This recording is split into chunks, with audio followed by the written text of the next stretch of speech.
Channel को जरूर subscribe करें। आपका बहुत बहुत धन्यवाद। एक समय की बात है, लक्ष्मीपुर के जंगल में बहुत से पशु पक्षी रहा करते थे। उसके बीच रंगीला नाम का एक बड़ा ही नेक हिरण भी रहता था। वह बहुत ही मेहनती, मिलनसार और परोपकारी था। वह अपने मन, कर्म और वचन से सबका ख्याल रखता था। किसी का स्वास्थ्य खराब होने पर वह हालचाल लेने के साथ साथ उसके उपचार की भी व्यवस्था करता था। वह जहां रहता था वहां अपने मेहनत से चारों तरफ हरियाली रहता था। एक बार रंगीला स्वयं बीमार पड़ गया। उसे ऐसा बुखार चढ़ा कि उतरने का नाम ही नहीं ले रहा था। उसने स्वयं कुछ जड़ी बूटियां खाई, लेकिन कोई लाभ नहीं हुआ। उनकी बीमारी की खबर पूरा जंगल में फैल गई थी, लेकिन उसे देखने के लिए कोई नहीं आया। तब उसका मन अधिक मुरझा गया। उसे उठा नहीं जा रहा था। फिर भी वह उठकर थोड़ा आगे आया और उसने देखा कि 2 हिरण उनके इलाके में आ गए थे। वह उनके बड़ी बड़ी हरी हरी घास खा रही थी।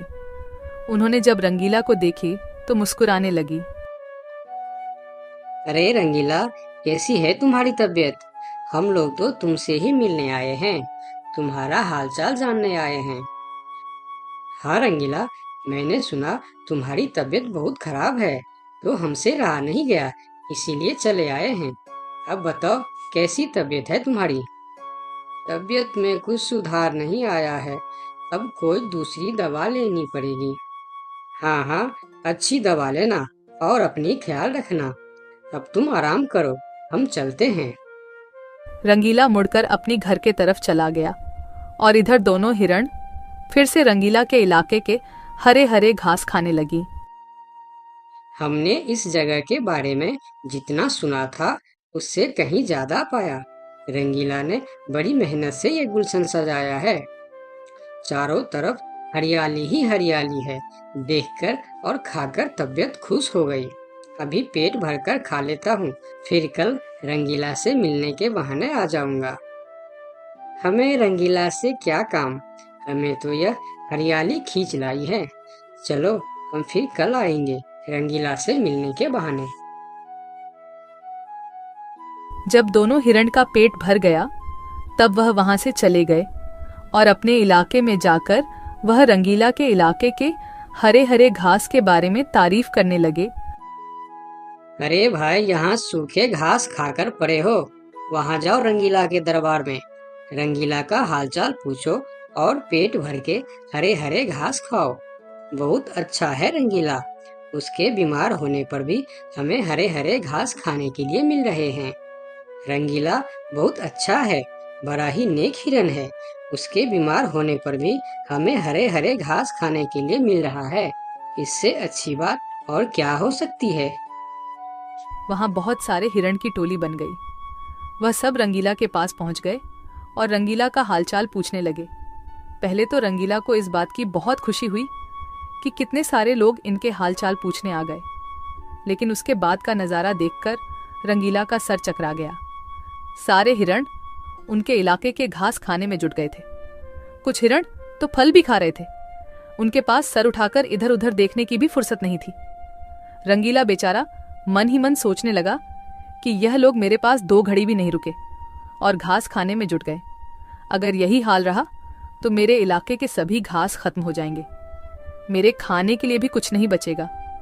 लेकिन उसके थोड़ा देर बाद ही उनका मित्र भालू वहां आ गया। उसके आने में देर हो गया था।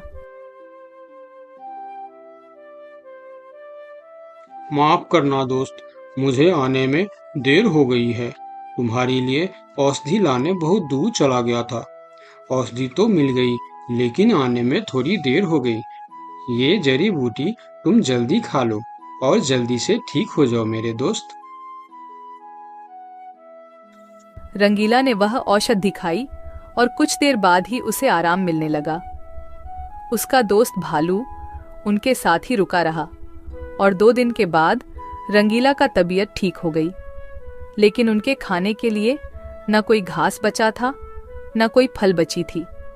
उनकी सारी मेहनत पर पानी फिर गया था। वह बहुत उदास हो गया। दोस्त रंगीला, मैं जानता हूँ ये मतलब का संसार है। ज्यादातर यहाँ सब दोस्ती दिखावा का ही करते हैं। सब अपने फायदे की सोचता है। तुम चिंता मत करो, हम दोनों मिलकर यहाँ फिर से अपना गुलशन सजाएंगे, एक नई दुनिया बनाएंगे। इस कहानी से हमें यह सीख मिलती है कि मन में कपट रखने वाला मित्र शत्रु से भी ज्यादा खतरनाक होता है। दोस्तों, मेरे चैनल को जरूर सब्सक्राइब करें। आपका बहुत बहुत धन्यवाद। सरयू नदी के पास एक बहुत बड़ा जंगल था। उस जंगल में काफी सारी जानवर रहते थे जो प्यास लगने पर नदी में आकर पानी पीते थे। नदी के दूसरे किनारे पर एक और छोटा सा जंगल था जहां बहुत कम जानवर थी। एक दिन बड़ी जंगल का छोटा खरगोश सरयू नदी के पास आकर पानी पी रहा होता है। तभी नदी के दूसरी ओर खड़ा एक बाघ उसे देख रहा होता है। यह खरगोश आज मेरा भोजन बन सकता है। वैसे भी मेरे जंगल में अब शिकार करने लायक जानवर बचा भी नहीं है। क्यों न मैं नदी के उस पार वाले जंगल में जाकर शिकार करूं। और वैसे भी वह जंगल बहुत बड़ा है और वहां का शेर भी मूर्ख और शाकाहारी है। पता नहीं ऐसे शेर मर क्यों नहीं जाते। बाघ खरगोश को देखकर शिकार करने की सोचता है और शिकार करने की लालच में नदी के दूसरी ओर चला जाता है। अपनी ओर बाघ को आता देख खरगोश वहां से भागने लगता है, पर तभी बाघ उसे आवाज देकर रोक लेता है। अरे खरगोश, मुझे देखकर कहाँ भाग रहे हो? तसल्ली से पानी पी लो भाई। मैं तो बस तुमसे बात करने आ रहा था। क्या तुम सच बोल रहे हो? हाँ, मुझे तुम्हारे जंगल का शेर सिंह के बारे में बात करना है। मैंने सुना है कि वह तुम्हारा बहुत चिंता करता रहता है। खरगोश समझ चुका था कि बाघ उसे अपनी बातों में फुसलाने की कोशिश कर रहा है। इसीलिए खरगोश उसकी बातों का कोई जवाब नहीं देता और तुरंत वहां से भागने लगता है। परंतु खरगोश बाघ से तेज नहीं भाग पाता और बाघ उसका शिकार कर लेता है। यहाँ के जानवर बड़ी आसानी से शिकार हो जाते हैं, तो क्यों न मैं इसी जंगल में रहकर आसानी से शिकार किया करूं। बाघ अभी इसी जंगल में रहकर ही शिकार करता रहता है। इस तरह से जंगल में जानवर कम होने लगते हैं। एक दिन अरे लोमड़ी, मैंने सुना है कि तुम अपनी सहेली से मिलने के लिए दूसरे जंगल में जा रही हो। हाँ, लेकिन तुम्हें मेरी इतनी चिंता क्यों हो रही है? देखो लोमड़ी, तुमने सांप के अंडे के साथ जो हरकत की थी, जिसके लिए तुम्हें शेर सिंह ने सजा दी थी, इसके लिए तुम जंगल से भाग नहीं सकती। लेकिन मैं भाग नहीं रही हूँ। मैं तो अपनी सहेली से मिलने उस जंगल में जा रही हूँ। पर मुझे शक है कि तुम मौके देखकर भाग भी सकती हो, इसीलिए मैं तुम पर नजर रख रहा हूँ। देखो भैया, मैं शेर सिंह की हुक्म का पालन कर रही हूँ, लेकिन तुम अपना ड्यूटी ढंग से नहीं कर रहे हो। क्यों? तुमको क्यों लग रहा है कि मैं अपनी ड्यूटी ढंग से नहीं कर रहा हूँ? दरअसल इस वक्त तुम्हें जंगल में हमारी जानवर पर ध्यान रखनी चाहिए, क्योंकि हमारी जंगल की जानवर कम हो रहे हैं। सुना है जंगल में कोई शिकारी घुस आया है जो हमारे जानवरों का शिकार कर रहा है। लोमड़ी, तू चालाक है, ये मैं जानता हूँ, लेकिन मैं भी इतना बेवकूफ नहीं हूँ, ये तू जान ले। मैं तेरे बातों में नहीं आने वाला। याद रखना, अगर आज तुम मेरे बातों पर यकीन नहीं करोगे तो तुम भी किसी दिन कोई शिकारी जानवर का शिकार बन जाओगे। चाहे जो भी हो जाए, मैं तुम्हें यहाँ से जाने नहीं दूंगा। देखो, मेरा जाना बहुत जरूरी है। मैं 2-3 दिन में वापस आ जाऊंगी। मुझे जाने दो। ठीक है, मैं तुम्हें जाने दूंगा, लेकिन मेरा एक शर्त है। शर्त? कैसी शर्त? यही कि तुम्हें उस जंगल के थाने में जाकर रोज हाजिरी देनी होगी। मुझे मंजूर है। लोमड़ी को पता था कि जंगल से जानवर कम हो रहे हैं, इसीलिए वह हाथी की शर्त मानकर वहां से चली जाती है। वहीं दूसरी ओर हाथी जंगल की निगरानी करने लगता है। तब दिखता है कि जंगल से कुछ खरगोश गायब है। इस चिंता में कई खरगोश आपस में बात भी कर रहे होते। देखो भाइयों, हमें सावधान रहना होगा, क्योंकि जंगल से खरगोश गायब हो रहे हैं। हाँ, लेकिन इस बात का फरियाद हमें शेर सिंह को करनी चाहिए। तभी खरगोश की बात सुनकर हाथी उनके पास आता है। क्या हुआ है भाई? तुम सब आपस में क्या मीटिंग कर रहे हो? मुझे भी बताओ। हाथी भैया, तुम शेर सिंह के सेनापति हो। क्या तुम हमारी फरियाद राजा तक पहुंचा सकते हो? अरे भाई, तुम्हारी रक्षा करना ही मेरा ड्यूटी है। बताओ, तुम्हारी क्या शिकायत है? हाथी भैया, कुछ दिन से हमारे कई साथी गायब हो गए हैं। अगर तुम्हें अपनी जंगल की फिक्र है तो हमारी साथी खरगोश को ढूंढ के लेके आइए। क्या तुम्हें किसी पे शक है? हम सिर्फ इतना जानते हैं कि जो खरगोश गायब हुए हैं वह सब पानी पीने के लिए नदी के पास गए थे और तब से वापस नहीं आए हैं। और वह लोग गायब कितने दिन से हो रहे हैं? पिछले कई दिन से एक एक करके खरगोश गायब हो रहे हैं हाथी भैया। खरगोश की बात सुनकर अब हाथी को भी लोमड़ी की बात पर यकीन हो जाता है। लोमड़ी भी यही कह रही थी कि जंगल में कोई शिकारी आया है। हाथी वहाँ सोच ही रहा होता है कि तभी वहाँ 2 बकरी आती है। हे भगवान, अब क्या होगा? कौन बचाएगा हमें? अरे बकरियां, क्या हुआ है तुम्हें? क्यों रो रही हो? हाथी भैया, अच्छा ही हुआ जो आप हमें यहीं मिल गए। हम शेर सिंह के पास शिकायत करने जा रही थी। तुम भी शिकायत करना चाहती हो? हाँ, आखिर तुम लोगों का क्या तकलीफ है? हाथी भैया, कुछ दिन पहले कुछ खरगोश जंगल से गायब हुए थे और अब बकरियां भी गायब हो रहे हैं। लगता है कोई शिकारी हमारे जंगल में घुस आया। पूरा जंगल इसी बात से परेशान था कि आखिर उनका शिकार कर कौन रहा है। अब वह सभी मीटिंग के लिए शेर सिंह के पास जाते हैं और सारी बातें शेर सिंह को बताते हैं, जिस पर शेर सिंह अपनी जंगल की जानवरों से कहता है, आप सब फिक्र मत करो, मैं बहुत जल्द पता लगा लूंगा कि यह काम किसका है और कौन हमारे जंगल का जानवरों का शिकार कर रहा है। तो अब हम क्या करेंगे शेर सिंह? आप लोगों से हमारी यह विनती है कि आप लोग जंगल से बाहर नहीं जाएंगे। जिसको भी पानी पीना है वह इसी जंगल का तालाब का पानी पिएगा। महाराज, आपका ये हुक्म हमें कब तक पालन करना होगा? एक बार बस मैं उस शिकारी को पकड़ लूं, उसके बाद आप लोग जंगल से बाहर जाकर भी पानी पी सकते हो। सभी जानवर शेर सिंह की बात मान जाता है और जंगल से बाहर जाना बंद कर देती है। 2 दिन बीत जाती है और जंगल से कोई भी जानवर गायब नहीं होता। उधर शिकार नहीं मिलने पर अब बाघ परेशान हो जाता है, क्योंकि 2 दिन से उसने कोई शिकार नहीं किया था। इतना बड़ा जंगल है, इतने सारे जानवर है, तो फिर यह कमबख्त जानवर पानी पीने के लिए बाहर क्यों नहीं आ रहे हैं? 2 दिन से मैंने कोई शिकार नहीं किया, भूख के मारे मेरी जान निकल रही है। लगता है अब शिकार करने के लिए नदी का किनारा छोड़ जंगल के अंदर जाना पड़ेगा। आखिर मैं भी तो देखूं, इस जंगल में सभी जानवर आखिर गायब कहाँ हो गए हैं।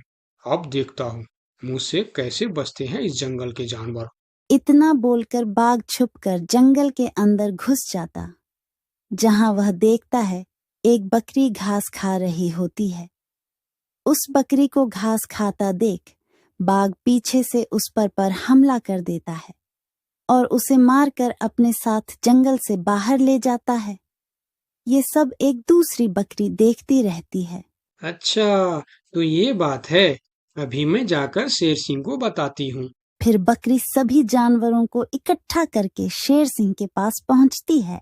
महाराज, हमारे जंगल में दूसरे जंगल का बाघ घुस आया है और वही हमारे जंगल में शिकार कर रहा है। महाराज, वह बहुत तेज और बहुत दुष्ट शिकारी है। उसने हमारे सामने ही हमारे साथी को मार डाला, जो मैंने अपने आंखों से देख के आया हूँ। महाराज, अब आप कुछ कीजिए महाराज, नहीं तो हमारे प्रजाति खत्म हो जाएंगी। महाराज, अब कुछ करना ही पड़ेगा। अब आप कुछ कीजिए महाराज, नहीं तो हमारी प्रजाति खत्म हो जाएंगी। हाँ महाराज, अब कुछ करना ही पड़ेगा। सबकी बात सुनकर शेर थोड़ी देर सोचकर बोला, लोमड़ी कहाँ है? महाराज, वो नदी के उस पार वाले जंगल में गई है।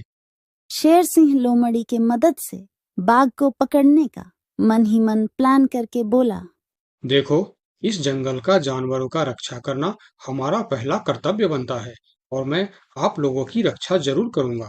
बस आप सबको मेरा साथ देना होगा। जैसे मैं बोलूंगा वैसे आप सबको करना होगा। हाँ, हम सब तैयार हैं महाराज।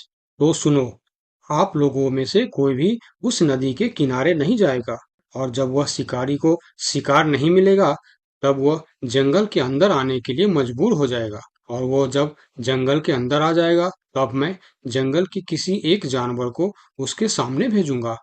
फिर जैसे ही वह मेरे भेजे हुए जानवर का शिकार करने जाएगा, हम सब उस पर हमला बोल देंगे। मतलब हम में से किसी एक को अपनी जान खतरे में डालनी होगी महाराज। हाँ, मगर मौत के मुंह में जाने के लिए कौन तैयार होगा महाराज, वह तुम्हें कल पता चल जाएगा। शेर सिंह अपने गुप्तचरों द्वारा लोमड़ी को संदेश भिजवाकर उसे वापस बुलाता है। आपने मुझे इतनी रात में यहाँ क्यों बुलाया महाराज? लोमड़ी, मैं तुम्हारी सजा माफ करना चाहता हूँ, मगर तुम्हें मेरा एक काम करना होगा। सजा से छुटकारा पाने के लिए मैं कुछ भी करने के लिए तैयार हूँ महाराज। ठीक है, तो सुनो। लोमड़ी की हाँ करती ही शेर सिंह ने बाघ को पकड़ने का प्लान उसे बता दिया। महाराज, जब बाघ मेरा शिकार करने आएगा तब आप मुझे टाइम पर आकर बचा तो लेंगे ना? मैं शेर हूँ, कोई नेता नहीं जो वचन देकर मुकर जाऊंगा। तुम निश्चिंत रहो, तुम्हें कुछ भी नहीं होगा। अगले दिन प्लान के अनुसार लोमड़ी नदी के किनारे जाता है। शिकार को आता देखकर बाघ खुश हो जाता है। वाह, आज मुझे पेट भरकर खाना मिलेगा। शिकार के नजदीक आते ही मैं उसे मार दूंगा। लोमड़ी डरते डरते नदी के किनारे पहुंच जाता है। हे भगवान, टाइम पर शेर सिंह को भेज देना। कैसी हो लोमड़ी? मैं ठीक हूँ बाघ भाई। अभी तो तुम ठीक हो, लेकिन थोड़ी देर बाद ठीक नहीं रहोगे। क्या मतलब? मतलब ये कि मैं अभी भूखा हूँ, और जब मैं भूखा होता हूँ तो किसी का भी शिकार कर लेता हूँ। इतना बोलकर जैसे ही बाघ लोमड़ी की तरफ जाता है, वो शेर सिंह के जाल में फंस जाता है और वहां सारी जानवर आ जाता है। बाघ, तू शिकार के लालच में मेरे चंगुल में फंस गया है। अब तेरी कहानी खत्म। तुमने मुझे धोखा दिया शेर सिंह। जैसी करनी वैसी भरनी, मुहावरा तो तूने सुना ही होगा। बाघ, तू सबको धोखे से मारता था, इसीलिए मुझे तुम्हें भी धोखे से मारना पड़ा। मुझे माफ कर दो शेर सिंह, मैं हमेशा के लिए जंगल छोड़कर चला जाऊंगा। तूने हमारे जनता पर अत्याचार किया है, अब तुम्हें इसका हिसाब चुकाना पड़ेगा। साथियों, अपना बदला ले लो। शेर सिंह की आज्ञा मिलते ही सारे जानवर उस बाघ पर टूट पड़ता है। इस तरह से शेर सिंह अपने चालाकी और सूझबूझ से अपने जंगल के जानवरों की रक्षा करता है। इस कहानी से हमें यही सीख मिलती है कि धोखे का अंजाम धोखा ही होता है, जैसी करनी वैसी भरनी। अगर आपको मेरी चैनल अच्छी लगे तो please like share and subscribe ज़रूर करें। बाय।